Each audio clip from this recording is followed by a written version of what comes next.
Selamat pagi semua. Bagaimana kabar hari ini? Saya kira semua baik-baik saja. Ada yang kurang sehat? Oh, semua sehat semua ya. Jadi pada pagi hari ini kita lagi berjumpa pada mata pelajaran sosiologi, lanjutan pelajaran kita minggu lalu. Pada minggu lalu kita sudah belajar bagaimana itu struktur sosial, dan pada hari ini kita akan lanjutkan pelajaran kita dengan topik stratifikasi sosial. Sebelum kita memulaikan pelajaran kita pada pagi hari ini, kabarnya kita berdoa. Mari kita tenang, saya akan pimpin dalam doa. Kita berdoa. Oke. Jadi kita akan melanjutkan pelajaran kita. Di sini ada pun tujuan pembelajaran yang akan kita capai bersama. Di sini ada 4. Yang pertama, mampu memahami pengertian lapisan sosial ataupun stratifikasi sosial. Terus yang kedua, mampu membedakan kedudukan sosial dalam masyarakat. Yang ketiga, mampu mengidentifikasi sifat stratifikasi sosial.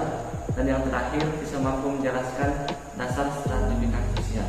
Itu adalah 4 tujuan pembelajaran kita pada hari ini yang akan kita capai. Dan pertama, kita akan bahas satu persatu, poin per poin.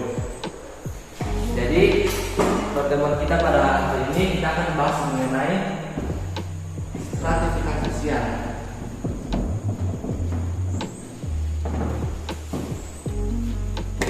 Sosial atau bisa disebut dengan lapisan sosial.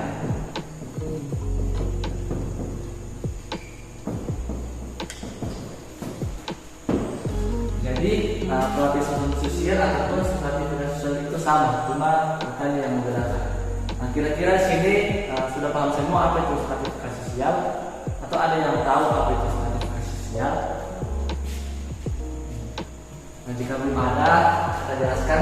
Stratifikasi sosial itu dia sistem pembagian lapisan masyarakat secara vertikal. Nama pengertian stratifikasi sosial. Dia stratifikasi. Pengertiannya itu pembagian lapisan masyarakat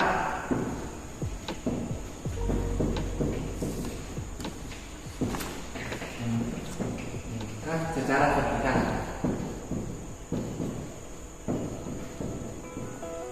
Jadi pengertian stratifikasi sosial atau lapisan sosial adalah pembagian lapisan masyarakat secara vertikal atau secara ke atas.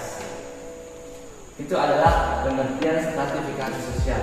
Terus yang kedua, kita akan membahas mengenai dasar stratifikasi sosial. Dasar stratifikasi sosial. Di sini ada 4. Yang pertama pendidikan, yang kedua kekayaan, yang ketiga kehormatan, dan yang terakhir kekuasaan. Oke. Jadi ini adalah dasar stratifikasi sosial dalam masyarakat. Di sini ada 4, ada pendidikan, ada kekayaan, ada kehormatan, dan ada kekuasaan. Yang pertama pendidikan. Di dalam masyarakat, semakin tinggi pendidikan seseorang, semakin tinggi pula statusnya di dalam masyarakat. Begitu pula kekayaan, semakin banyak harta, semakin banyak kekayaan yang ia miliki, maka semakin tinggi juga status sosialnya di dalam masyarakat.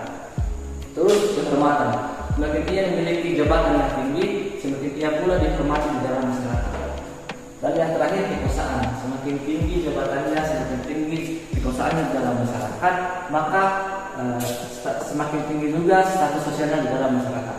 Itu adalah dasar-dasar stratifikasi sosial. Ada 4: pendidikan, kekayaan, kehormatan, dan kekuasaan. Selanjutnya kita masuk pada poin yang ketiga, yaitu bagaimana kedudukan status sosial dalam masyarakat. Di sini ada 3 kedudukan status sosial dalam masyarakat.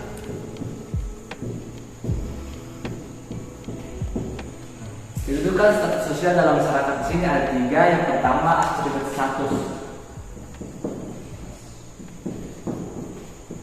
Status. Yang kedua asing berstatus.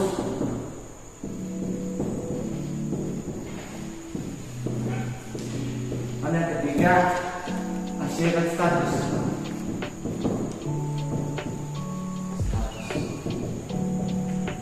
Jadi kedudukan status sosial dalam masyarakat ini ada tiga. Yang pertama asli berstatus, kedudukan sosial masyarakat yang diperoleh melalui keturunan.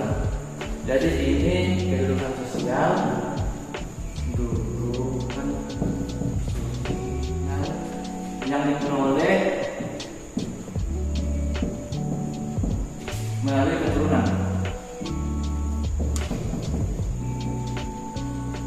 Jadi pada saat kita ingin memahami apa itu asli berstatus, kita memahami bahwa kedudukan status sosialnya dalam masyarakat itu diperoleh melalui keturunan. Terus yang kedua asli status. Asli status itu seperti apa? Dia kedudukan status sosial dalam masyarakat yang diberikan karena berjasa. Jadi asli status itu kedudukan sosial yang diberikan karena jasa. Oke.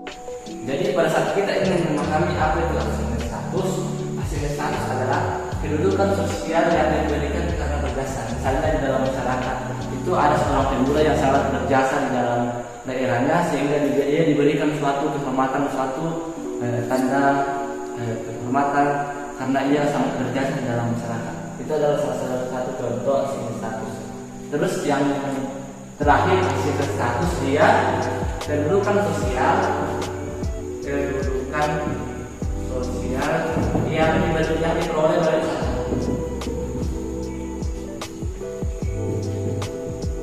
Jadi pada saat memahami asli status itu apa, dia kedudukan sosial yang diperoleh melalui usaha. Jadi ini diperolehnya melalui usaha seperti pendidikan, menjadi guru, melalui usaha, menjadi wirausaha yang sukses. Usaha itu adalah contoh besar. Jadi pada saat ini memahami kedudukan status sosial di dalam masyarakat, intinya asli berstatus, kedudukan sosial melalui keturunan, asli berstatus, kedudukan sosial yang diberikan karena berjasa dalam masyarakat. Terus yang terakhir asli berstatus, kedudukan sosial yang diperoleh karena usaha sendiri. Intinya ingin memahami sini keturunan, jasa dan usaha. Asli keturunan, asli jasa dan asli itu usaha. Itu adalah kedudukan status sosial di dalam masyarakat. Terus yang terakhir poin yang akan kita bahas bersama yaitu bagaimana sifat stratifikasi sosial di dalam masyarakat. Sifat stratifikasi sosial.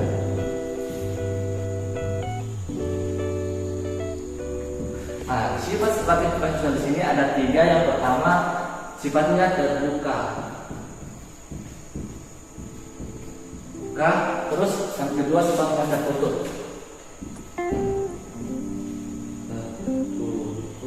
Terus yang ketiga sifatnya campuran. Ketiga adalah campurannya. Oke, jadi sifat stratifikasi sosial dalam masyarakat itu ada tiga. Yang pertama terbuka, yang kedua tertutup, dan yang ketiga campuran. Yang pertama kita akan bahas itu sifat status sosial yang bersifat terbuka itu seperti masyarakat mempunyai kesempatan dari lapisan bawah untuk pindah ke lapisan atas. Jadi memiliki kesempatan lapisan bawah pindah ke lapisan atas.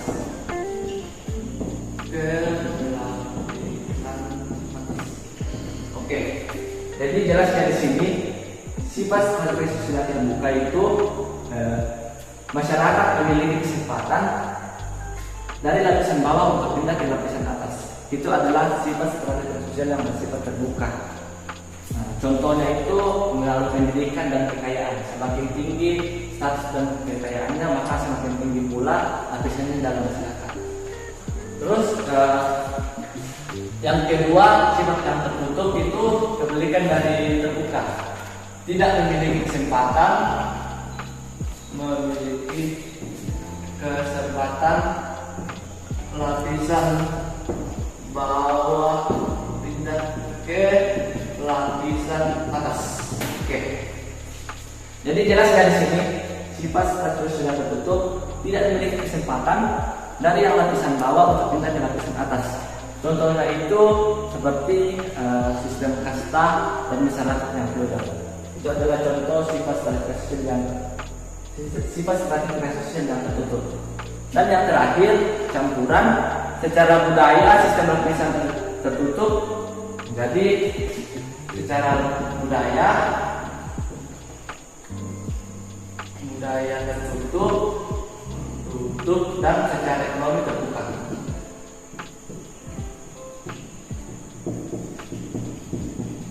Oke. Jadi jelas di sini ya bahwa sifat stratifikasi yang ketiga yaitu campuran. Ini gabungan dari sifat terbuka dan tertutup, yang artinya secara budaya dalam masyarakat bersifat tertutup, namun secara ekonomi dalam masyarakat bersifat terbuka. Itu adalah sifat stratifikasi, itu campuran. Jadi itu adalah pembahasan mengenai sifat stratifikasi sosial dalam masyarakat. Nah, dari sejauh materi kita pada hari ini, kita membahas ada 4 poin pengertian stratifikasi sosial, bagaimana dasar-dasarnya, bagaimana kedudukannya, dan bagaimana sifatnya dalam masyarakat. Sampai sejauh ini ada yang ingin bertanya atau ada yang belum memahami mengenai stratifikasi sosial dalam masyarakat. Nah, jika ada yang belum memahami, diberikan kesempatan untuk bertanya atau memberikan tanggapan atau saran. Dipersilakan. Oke, saya kira semua sudah paham bagaimana itu stratifikasi sosial dalam masyarakat. Jadi intinya pada saat ini memahami stratifikasi sosial itu dia lapisan sosial masyarakat secara vertikal atau secara ke atas. Kalau secara horizontal itu disebut dengan diferensiasi sosial. Oke, jadi sampai sejauh ini pembahasan kita pada pagi hari ini. Saya harap semuanya bisa memahami bagaimana stratifikasi sosial dalam masyarakat, bagaimana lapisannya, bagaimana dasar-dasarnya, bagaimana kedudukannya, dan bagaimana sifatnya. Jadi pertemuan kita pada hari ini saya kira sudah boleh, dan jangan lupa untuk belajar di rumah, dan minggu depan jangan lupa untuk mengerjakan tugas, karena hari ini saya akan memberikan tugasnya itu cari contoh kedudukan status sosial.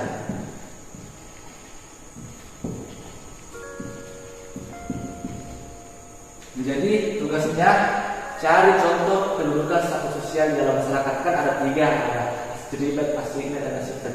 Cari 3 contoh dari kedudukan sosial ini dan dikumpul minggu depan. Tugasnya jangan lupa dikerjakan dan jangan lupa tulis nama dalam kelas. Jadi pelajaran kita pada pagi hari ini saya kira sudah cukup. Jangan lupa untuk belajar di rumah, dan jika ada yang ingin tanyakan boleh hubungi saya secara pribadi, nanti saya arahkan terkait materi kita pada pagi hari ini. Jangan lupa kerjakan tugasnya di rumah dan jangan lupa belajar. Jadi karena pelajaran kita tadi diawali dengan doa dan akan diakhiri dengan doa pula. Mari kita tenang, kita berdoa.